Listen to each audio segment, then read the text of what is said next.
बरं, माणूस गेला की आपण सगळ्यात पहिल्यांदा विधी करतो तो म्हणजे 10वं, बरोबर. त्यानंतर 10वं झालं की येतं 13वं, आणि नंतर येतं काही काही महिना घालतात किंवा महिना घालती नाही, डायरेक्ट मग वर्ष श्राद्ध, बरोबर. वर्ष श्राद्ध 13वं आणि 10वं का करावं लागतं माय अजय? आव काय म्हणा महाराज, मागचे घालीत होते म्हणून पिछेशे आया पुढं ढकलून दिलं, काय हे नाही म्हणा आम्हाला. हा, मागचं जे चाललंय ते आम्ही पुढं आमचं चाललंय नाही मा. आज वर्ष श्राद्ध आहे, आपण 13वं झालं 10वं झालं, पण का केलं याला काही विधी आहे का? आता तसं बघितलं तर 10वं हा विधी आहे भाऊ. गावकरी, 10वं हा विधी आहे. विधी असल्यामुळं काही लोक 10वं 3ऱ्या दिवशी करतात, काही लोक 5व्या दिवशी, काही लोक 7व्या दिवशी, आणि काही लोक 10व्या दिवशी करतात. हा विधी आहे. पण 13वं आणि वर्ष श्राद्ध हे शास्त्र आहे, हे करावंच लागतं. जो जीव जन्माला आला तो एकदा या शरीरातून, या स्थूल शरीरातून त्याच्या धामाला एकदा गेला की त्याला त्या ठिकाणी वर्ष श्राद्ध 13वा हा घालावा लागतो. बरं, इथं एखाद्या बसलेला असा आहे की त्याला तो म्हणाल मी माझा 10वा पण होणार नाही, 13वा होणार नाही, आणि वर्ष श्राद्ध होणार नाही, आहे का? नाही महाराज, तो करावा लागतो. पण का करायचा आहे? का करायचं? बघा, आपल्या हिंदू धर्मामध्ये महाराज त्या ठिकाणी 16 संस्कार सांगितले. किती? बोलत चला, एक सगळ्या लक्षात ठेवा, आपण सगळ्यांनी मिळून करायची याचं नाव कीर्तन. आलं लक्षात? आणि मी बोलायचं आणि तुम्ही डुकल्या घ्यायचे याचं नाव प्रवचन. हा लक्षात ठेवा. आपल्या हिंदू धर्मामध्ये माणूस जन्माला येण्याआधी किंवा जन्माला आल्यानंतर त्याच्यावर 16 संस्कार होतात. आता 16 संस्काराचं तुम्हाला सांगता येणार नाही कोणते कोणते आमच्यावर कोणते आले, किंवा मला सांगता येणार नाही. आता काय संस्कार झाले मला कसं सांगता येणार? पण हमखास 3 संस्कार प्रत्येक माणसावर होतात. 3 संस्कार. पहिला आहे नामकरण संस्कार, दुसरा आहे विवाह संस्कार, आणि तिसरा आहे अंतिम संस्कार. कळतंय माय? पहिला संस्कार कोणता? नामकरण संस्कार. जो जन्माला आला त्याचं काय ठेवणार आहे? नामकरण विधी. नामकरण. असं एखादं आहे इथं की त्याचं नामकरण विधी झाला नाही? नामकरण म्हणजे ज्याचं नाव ठेवलं नाही असं आहे? जो जन्माला आला त्याचं नाव हे ठेवल्या जाणार. मग कुणाचं काय हे ज्याच्या त्याच्या आवडी. कारण आज ज्याची त्याची आवडले बदल झाली नाही का? आता पूर्वीचे नावं चांगले होते, आता शांताराम काका, तुकाराम काका असे जुने नाव होते, भरभक्कम नाव होते. आता तसं, आता नावात ती मजा राहिली नाही. आता नावाले गंगाधर. हा गंगाधर आंघोळ नाही करीत महिनाभर, नाव गंगाधर. हा नाही महाराज, नाव गंगा. आणि बघावा तर ही आठवड्यातून एकदा आंघोळ करती आणि नाव गंगा. नाव ठेवताना माणसानं कसे ठेवले पाहिजे? आता ठीक आहे, आता तरुण दिसते एखाद्या. आता सध्या एका मुलीचं नाव होतं गुड्डी. काय होतं? काय? गुड्डी. हा, आता विचार करा वारकरी भाऊ, आता तुम्ही सगळे हुशार माणसं आहे भाऊ. ही गुड्डी जेव्हा बुड्डी होईल, हा, हे बतळ पडन, हे बतळ बोचरी मग गुड्डे कसं वाटन ते? आहे का नाही? हा, लक्षात ठेवा. ही गुड्डी जेव्हा बुड्डी होईन तेव्हा पटन का? मग बुड्डीला मला गुड्डे नाही महाराज, लक्षात ठेवा. संत महंत सांगतात नाव ठेवा. हा, नाव ठेवा, पण कसं ठेवा? हा, चांगलं ठेवा, उत्तम ठेवा. त्याचा परिणाम असा होईल, हा एक नामतारी. एक सांगू, नाव ठेवायचं असेल तर नारायण ठेवा, हा देवाचे नाव ठेवा. देवाचे नाव ठेवले तर महाराज, हा वाल्या कोळी महा हत्यारे, पण मोठा महापापी होता, पण तारला कशाने? नामे तारीला गिरधारी. म्हणून पहिला संस्कार सांगितलाय नामकरण संस्कार, कळतंय? दुसरा संस्कार सांगितलंय शुभ मंगल सावधान सावधान स्वस्ति श्री. ज्यांचं ज्यांचं लग्न झालं त्यांच्या त्यांच्या जीवनामध्ये हा प्रसंग त्या ठिकाणी आला असेल. ऐक माय, हा जो जीव जन्माला आला त्या ठिकाणी त्याचा विवाह संस्कार होणार. आता मुली भेटत नाही, तो संस्कार यागळा आहे नाही का? आता भेटत नाही, त्याला काय करणार? हा. विवाह संस्कार एक महत्वाचा मुद्दा आहे जीवनामध्ये. विवाह केल्यानंतर आपल्या जीवनामध्ये एक व्यक्ती येते, एक स्त्री येते. त्यावेळेस गाडीचे एक चाकावरून गाडी दोन चाकावर जातील. ज्यावेळेस दोन चाकाची गाडी चालायला लागती, ते दोन चाकं जर सारखे राहिले तर माणसाचं आयुष्य व्यवस्थित चालतं. पण दुसरी गाडी जर लंगडी असली तर मग बोला, आता कोणीच बोलणार नाही. बरं मला सांगा, ज्यांचं लग्न झालं त्यांचं एक विषय आहे. मला सांगा भाऊ, लग्नाच्या आधी सुखी होता का लग्नाच्या नंतर? ज्याची बायको त्यांना सांगू नका भाऊ. औ काय वाटतं वारकरी, सांगा गावकरी, बबनराव सांगा. तात्या? बबनराव काय? बबनराव म्हणजे मी बायको येले. लग्नाच्या आधी सुखी होता का लग्नाच्या नंतर? लग्नाच्या आधी. मग लग्न केलं का ह्याला? साधतपूर. बरं मला सांगा, तुमच्याकडे बाजार का भरतो? बुधवारी. बैलाचा बाजारातच राहते. नाही, मी बैलाचा बाजार म्हणतोय. हा तिकडे जाऊ नका. नाही समजा महालगाव धारा, आपल्या कशाला घ्यायचं? अजून एक तासभर कीर्तन करायचं आहे मला. समजा तुम्ही महालगावला गेला माय, अहो भाऊ महालगावला गेला आणि गेल्यानंतर महाराज तिथून एक म्हस आणली. म्हैस मती आहे, म्हैस. म्हशीचं दूध पितं त्याला काय म्हणतात? हां वगरू. वगरू. म्हशीचं दूध पितं ते त्याला काय म्हणतात? टोनग. हां बरं असो. विठालं म्हणून गाईचं पेत जा. माय भाऊ एक म्हैस आणली तुम्ही. आणल्यानंतर आता म्हशीचं मालक कोण झालं? बोला गाड्या. म्हशीचं मालक भाऊ, ज्यांनी पैसे दिले तो म्हशीचा मालक, बरोबर? ज्यांनी पैसे दिले तो म्हशीचा मालक झाला. मग घरी आणल्यानंतर म्हैस त्याचं शेण काढी का त्यो म्हशीचं शेण काढितो?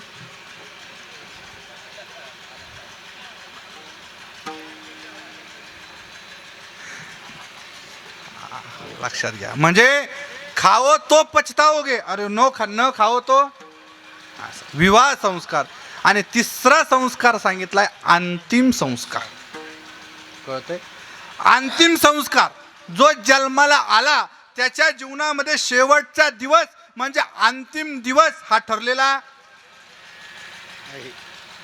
किती दिवस इथं थांबायचं आणि कोणत्या दिवशी इथून उचलायचं आणि गड्ड्यामध्ये नेऊन आदळायचं हे ज्याच्या हातात आहे त्याचं नाव आहे देव. लक्षात घ्या. आएगा सो जाएगा, राजा रंक फकीर, कोई सिंहासन चढ गया कोई चढा जंजीर. हे तीन संस्कार माणसाच्या जीवनात माणूस जन्माला आल्यानंतर हमखास होतात. हा मग 16 मधून गेले 3, किती राहिले? 16 मधून गेले 3, राहिले 13. म्हणून करावं लागतो 13वा. विढाला हो. मग मला सांगा, अजून एक कारण सांगितलं शास्त्राने.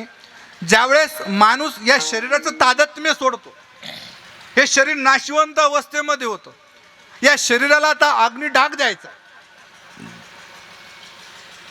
अग्नी डाग देण्याच्या आधी जो व्यक्ती त्या पार्थिवाला पाणी पाजतो, त्याच्यानंतर एक विधी असतो बघा. एक मडकं घेतात, खांद्यावर ठेवतात आणि एक दगडाने त्याला फोडतात, त्या दगडाला काय म्हणतात?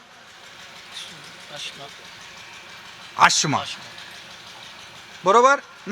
तो दगड 7 ज्या फेरे मारतात आणि फेरे मारल्यानंतर माय तो दगडाने 7 होल मारतात आणि ते मटकं फुटल्या जातं. तो दगड फेकून देत नाही, तो दगड घरी आणला जातो आणि घरी आणल्यानंतर 13 दिवस घरामध्ये एक दिवा पेटावून ठेवतात. बरोबर. मला काय अनुभव नाही अजून, हां मी काय म्हणजे माझं काय झालं नाही अजून, जाऊ बहीण तेव्हा कळलं. 13 दिवस तो दगड त्या अग्नीच्या साह्याने ठेवला जातो. 13 दिवस त्या ठिकाणी त्याच्यावर 13 संस्कार होतात. त्यासाठी करावा लागतो 13 आणि हे 3 झाले 16, म्हणून करावा लागतो 13वा. विठाला विठाला विठाला 13वा झाला को तो जीव, तो आत्मा या मृत्यू लोकांमधून त्या ठिकाणून त्याच्या पुढच्या मार्गाला लागतो. तिथून पुढे तो जीव ताई 28 दिवसाचा प्रवास करत करत करत करत करत एका नदीच्या ठिकाणी येऊन पोचतो. त्या नदीचं नाव आहे वैतरणी नदी. किती दिवस लागले आले इथे यायला, नदीच्या काठी पोहोचायला?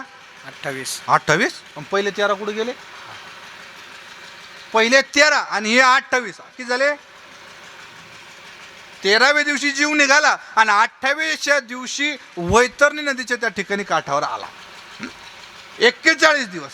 41व्या दिवशी महाराज हा जीव या शरीराचं तादात्म्य सोडून 13वा झाल्यानंतर त्या ठिकाणी वैतरणी नदीच्या काठी येतो आणि त्या ठिकाणी आल्यानंतर ती नदी त्या जीवाला पार करायची.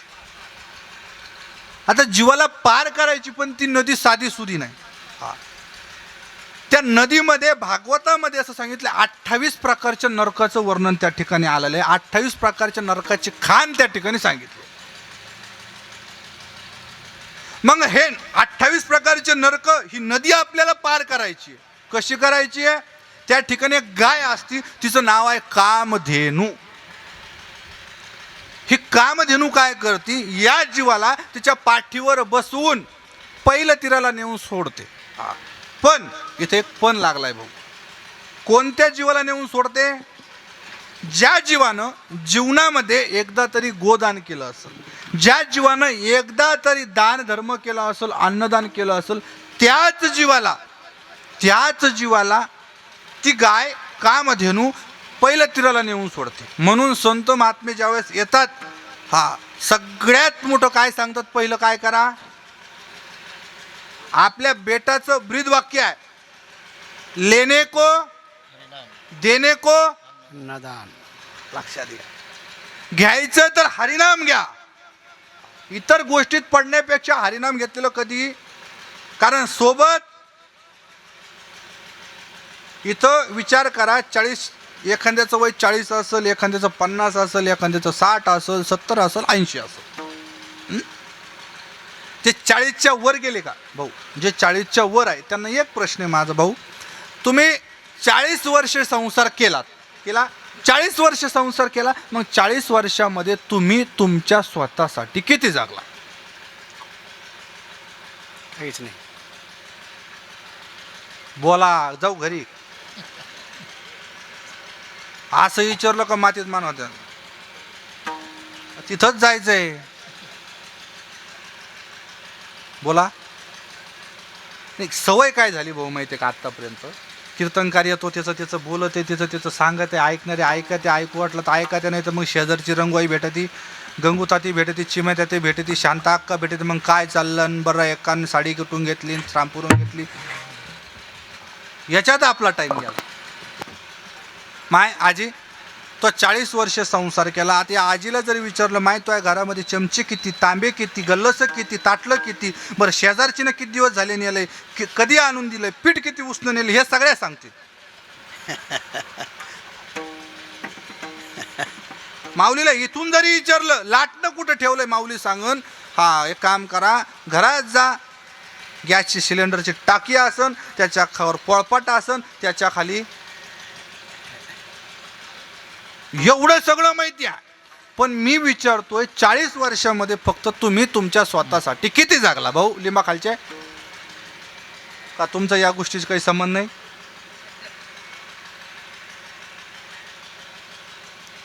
कधी लेकरा बाळांसाठी, कधी जगला नात्यांसाठी, कधी जगला गावातल्यांसाठी. मग तुम्ही तुमच्या स्वतःसाठी किती जगला?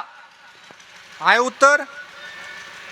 ज्यानं 40 वर्ष संसार केला त्याला हेच माहित नाही की मी माझ्या स्वतःसाठी किती जगलो. ही शोकांतिका आहे. एक सांगू, तुम्ही तुमच्या स्वतःसाठी किती जगला? जितका वेळ तुम्ही बेटावर गेला, जितका वेळ संतांच्या संगतीमध्ये घातला, जितका वेळ देवाचं नामस्मरण केलं, तितकाच वेळ तुम्ही तुमच्या स्वतःसाठी जगला. इतर सगळा वेळ तुमचा रिकाम्या कामात गेला. विठ्ठल विठ्ठल विठ्ठल विठ्ठल विठ्ठल. तितकाच वेळ माहिती तुम्ही फक्त स्वतःसाठी.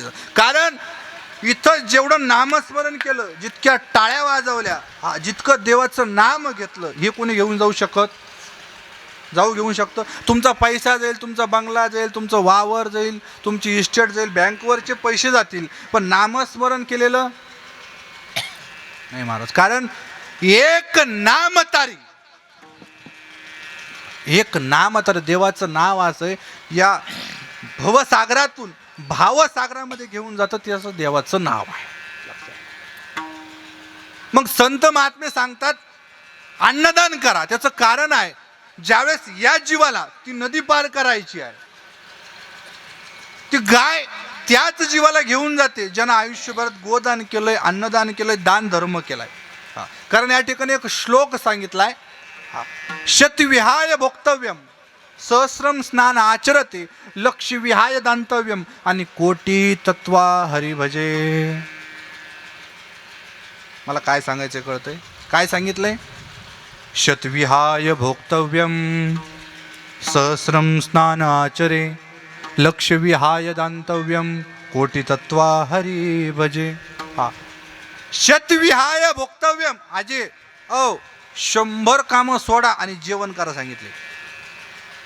काय सांगितलंय? मी माझ्या मनाचं सांगत नाही. 100 कामं सोडा आणि जेवण करा. जेवण करा, पण चांगलं करा.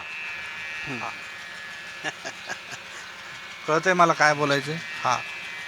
देवानं हात दिले, तोंड दिलंय, म्हणून तोंडामध्ये काय घालावं आणि काय घालू नये, किंवा काय खावं आणि काय खाऊ नये, हे जीवाला का सांगतोय? जास्त जेवल्यानं माणसाचं आयुष्य कमी होतं, जास्त झोपल्यानं माणसाचं आयुष्य कमी होतं. शास्त्र सांगतंय जास्त जेवल्यानं माणसाचं आयुष्य कमी होतं. समजा तुमच्या नशिबामध्ये देवानं 100 पोते लिहिले, पण काही बकासूर एकदा बसले की त्यांना कमीत कमी 25-25 चपात्या लागतात. मग विचार करा भाऊ, तुझ्या आयुष्यात जर 100 पोते आहे, तू 25-25 चपात्या एका दिवसाला जर खात असेल, सकाळच्या न्यारीला, दुपारी 25, संध्याकाळी 25, अशा जर 75 पोळ्या दिवसाला खात असशील तर तू जास्त दिवस जगशील का? हो जमल? लक्षात घ्या, अजिबात. खाताना चांगलं खा. कुठं? संतांच्या संगतीमध्ये अन्नदान, दान धर्म करून चांगलं खा, कारण ते पवित्र आहे. पण पवित्र आहे, ते पवित्र असताना काही लोक असेही आहे, गावात जर समजा शिरा भाताची पंगत असली आणि हे जेवायला बसलं, सुरू झालं अरे राम राम राम अरे, आणि वाढायला आला आणि पंगत बघितली कोणाची, शिरा भात आहे कुणाची पंगत, ठका बाटलं चहा देण होत असं देऊ नाही. अशी पंगत कुठं देता वय? आणि त्याच जागी भाऊ वारकरी, त्याच जागी गुलाबजामुची पंगत असली ना, असा गठून बसवतो. समोर एक पत्तरवळी, साईडला एक पत्तरवळी, आणि सुरू हरे राम राम राम हरे हरे हरे कृष्ण. आणि तिकून नेमकं तो गुलाबजाम वाढताना यावा, त्यानं 2 टाकले, 2 टाक ना अजून, अरे कृष्ण अरे. तो म्हणतो नाही 2च घे, नाही 2 टाक ना, पण नाही तुला ना तू दिसा ना का 2 टाक ना. ते म्हणतो अरे तिकून 2-2च वाढायला लावले ना, तूही पंगत आहे, तुझ्या बापाची पंगत आहे, टाक ना 2.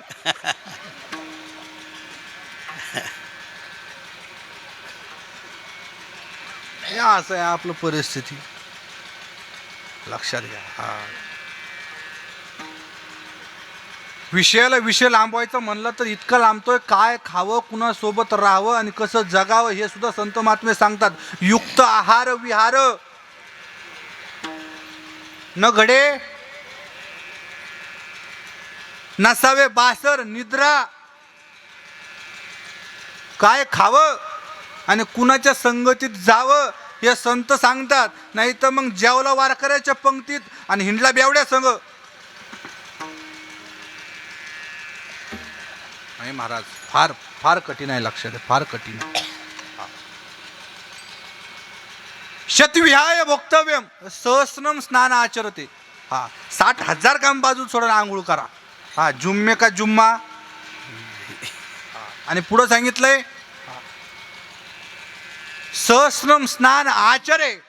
पुढे लक्ष विहाय दान्तव्यम. 1,00,000 काम बाजूला सोडून दान धर्म करा.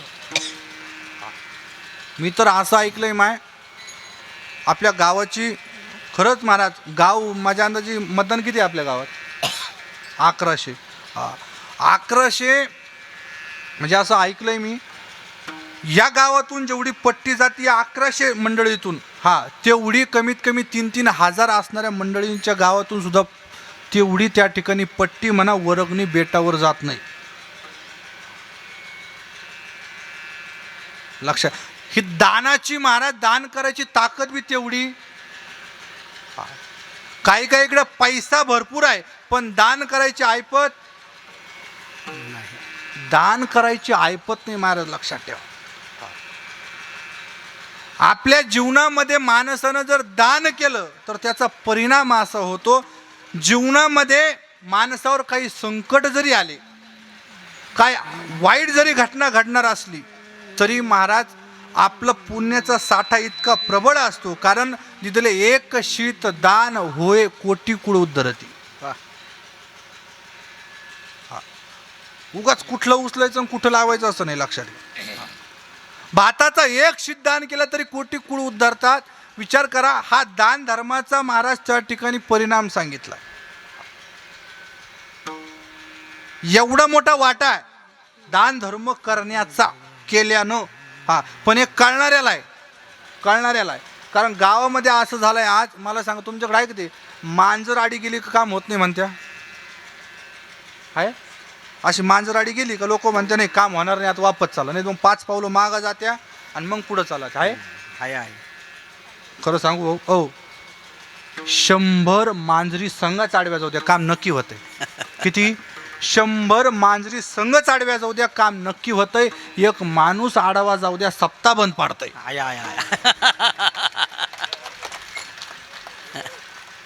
लक्षात घ्या तुम्ही, अवघड आहे. एक माणूस सप्ताह करताना चांगले माणसं कधीच धरू नका. मी सांगतोय, सप्ताह करताना चांगले माणसं कधीच नाही. जे कुच्या निंद्या करणार आहे का त्याला पहिलं म्हणायचं, भाऊ तुमच्याशिवाय कामच होत नाही, तोयाशिवाय वर्गणीच जमवू शकत नाही, तू चल. कारण हे नमुने असे असतात, तुम्हाला सांगतो, 10 रुपयाची वर्गणी द्यायची, 10 रुपयाची वर्गणी, आणि सप्त्यामध्ये अख्खं घर 3 टाइम जेवायला मंदिरात. ना विना घेणं नको, ना विना पारा नको, नाही काहीच नको. लक्षात घ्या. या गोष्टी आपल्या जीवनामध्ये येण्यासाठी महाराज एक सांगू का, मागच्या जन्माचं काहीतरी भाग्य पाहिजे. आज परिस्थिती अशी आहे, आजची परिस्थिती अशी झाली आहे, लोकांना वडिलांचं श्राद्ध करण्यासाठी, 10वा घालण्यासाठी, 13वा घालण्यासाठी टाईम नाही. या अर्ध्या कुटुंबाचं खरं धन्यवाद आहे महाराज. 1 वर्ष गेलं, मी ऐकलं, म्हणजे वर्षभर नवीन कपडे घेता येत नाही. सोपं नाही माय. एक व्यक्ती गेल्यानंतर, आज जे लोक माणूस गेल्यानंतर म्हणतात की हा माणूस गेला, याचं काही शिल्लक राहिलं नाही. आज वर्ष झालं महाराज, वर्षानंतर एवढा मोठा खर्च करणं आणि एवढा मोठा कार्यक्रम करणं सोपं, एवढे मंडळी बोलवणं सोपं नाही. लक्षात घ्या. हे त्या वडिलांनी केलेले संस्कार, त्या वडिलांनी दाखवलेला मार्ग, मग तो अन्नदानाच्या रूपानं, या ज्ञानदानाच्या रूपानं तुमच्या समोर येणं, हाच केवळ या हार्दिक कुटुंबाचं महाराज शिवाजी भाऊ असतील यांचं एवढाच उद्देश आहे. याच्यातून भेटतं काय महाराज? काहीच नाही, फक्त नाम. लक्षात. आणि पुढं सांगितलंय कोटी तत्व हरी भजे. 1 कोटी काम बाजूला सोडा आणि काय करा, नामस्मरण करा. माय हो कळलं. हा, नामस्मरण करा. पण नामस्मरण करताना कसं करा? नाही तर मग काही काहीची नामस्मरणाची पद्धत आहे. रामकृष्ण हरी रामकृष्ण हरी रामकृष्ण हरी रामकृष्ण. अय पांडे रामकृष्ण हरी राम. अय चहा ठेव रामकृष्ण हरी. दूध तू चाललं. तू कायला मराय कायला करतो रे? खरूच नको न तू. हा, दोन्ही पेवावरी ठेवू जाता हात. तुमच्या प्रश्नाचं उत्तर. प्रपंच परमार्थ संपादिता दोन्ही एकही निदान न घडे. दोही पेवावरी ठेवू जाता हात. होय अपघात शरीराचा. कळतंय कुणाला? मला सांगायले नाही महाराज, लक्षात घ्या. हा, नामस्मरण करताना कसं करावं? काही काही नामस्मरण करतात. एकाने माळ घातली गुरुवारी बाजारातून, आपला बुधवारी माळ घातली बाजारात गेला. हो, बाजारात गेला बुधवारी, बाजाराच्या आदल्या दिवशी माळ घातली बाजारात गेलं. ती माळ हातात आणि सुरू ती माळाशी गळ्यापर्यंत इथपर्यंत माळ. बाजारात गेलो भाऊ. आणि बाजारात गेल्यानंतर मग आता त्याला बाजार घ्यायचा. एक म्हातारी वांग्याची पाटी घेऊन बसली. ती वांगी किती होती बिचारी. हे गेलं म्हणला, मावशे हे वांगे कसे दिले? ती म्हणे भाऊ 20 रुपये पावशेर दिले. तो म्हणे मावशे या माळ करायला काही कमी नाही का? काय म्हणला? या माळ करायला काही कमी नाही? ती मावशी म्हणे भाऊ जाऊ दे आता, तू माळ करी म्हणतोय, घे 15 रुपयानं. आता एवढ्यावर का बसाव ना. हा म्हणला म्हातारी भुंगली. आणि काय करायला गेला भाऊ, खाली वाकायला गेला. आणि खाली वाकताना ही जी माळ होती का अशी इथपर्यंत ती माळ त्या वांग्याच्या पाठीत टेकवली. आणि म्हणतो कसं, मावशे काय सांगू मावशे, तुझं भाग्य उदायला आलं. काय म्हणला? काय सांगू मावशे, तुझं भाग्य उदायला आलं. तुझं वांग माया माळीला लागलं. म्हणजे याचं माळ टेकलं त्याचं काही. म्हणतो कसा, 15 वर्ष झाले मावशे, 15 वर्ष ही माळ कधी बनिनीच्या बाहेर आली नाही. माळ घातली का वा? औ तुला पोत्यात घालून हाणलं पाहिजे. मावशे 15 वर्ष झाले ही माळ कधी बनिनीच्या बाहेर आली नाही. आज तो वांग माझ्या माळीला लागलंय. मी सांगतोय मावशे, तू जर याव माळ करायला 5 रुपयाने वांगे दिले ना, तर तुझे वांगे काय, तुझे वांगे आणि पाटी संगत चिकल्या जाईन. काय म्हणलं? वांगे आणि पाटी संगच. ती म्हणे भाऊ तुझा हात लागल्या माझे वांगे जात असेल ना, पाटी जात असेल ना, तर तुला 5 रुपयाने काय, तुला अर्धा किलो काय, तुला 1 किलो काय, तुला 4 किलो वांगे फुकट देते. पण तुझा हात लागल्या माझी पाटी विकल्या जाईन. असा तुझ्या हातामध्ये नेमकं गुण काय? तू एखादा संत महात्मा आहे, एखादा साधू आहे, तुला काही ज्योतिषी कळतं, तू ब्राह्मण आहे. नेमकं तो म्हणला, मावशे मी काहीच नाही, पण काय सांगू या मावशे या माळकऱ्याच्या हाताचा गुण. काय म्हणला? काय सांगू मावशे या माळकऱ्याच्या हाताचा गुण. या माळकऱ्याच्या हातानं आखी 65 एकर गेली ग. तुझ्या पाठीचं काय घेऊन बसली? असं नामस्मरण केल्यानंतर काही उपयोग नाही. लक्षात घ्या. हा, माणसाला ती नदी पार करायची. कोणती? बोला. हा, माणूस कुठं जरी गेला तरी त्याला बस स्टँड माहिती असावा. नाही तर मग बस सकाळी निघाली की संध्याकाळी डेपोला पुन्हा येते. त्याचा उपयोग नाही. ती नदी पार करायची. मग ज्यानं दान धर्म केलाय, ती गाय त्या जीवाला ती नदी पार करण्यासाठी मदत करते. ती नदी पार करण्यासाठी माणसाला त्या ठिकाणी 59 दिवस लागतात. किती? 59 दिवस लागतात. 59 दिवसानंतर ती नदी पार करून तो जीव यमाच्या दरबारामध्ये पोहोचतो. म्हणजे किती दिवसानंतर? पहिले 41 आणि हे 59 किती झाले? 100. 100व्या दिवशी हा जीव कुठं पोचला? यमाच्या दरबारात हा जीव पोहोचला. बरोबर. तिथं पोहोचल्यानंतर मग त्याच्या पाप पुण्याचा महाराज त्या ठिकाणी हिशोब होतो. कारण संत महात्मे सांगतात, पाप पुण्य करूनही जन्मा येतो जीव. लक्षात घे. पाप पुण्याचा महाराज त्या ठिकाणी त्याचं हा याने किती आयुष्यात पाप केलं, किती लोकांचे बांध करले, किती लोकांचे लग्न तोडले, किती पुण्य केलं, किती सप्ते केले, किती वर्गणी दिली, सगळ्या काही महाराज पुण्याचा साठा त्या ठिकाणी होतो. आणि त्याचा उद्धाराचा दिवस ते पूर्ण जो विधी आहे, पूर्ण जे दिवस लागतात 365व्या दिवशी त्याचा निकाल कुठं लागतो? कुठं? यमाच्या दरबारात. आणि त्या दिवशी केल्या जातं त्याचं नाव आहे वर्ष श्राद्ध. विठ्ठल विठ्ठल विठ्ठल विठ्ठल विठ्ठल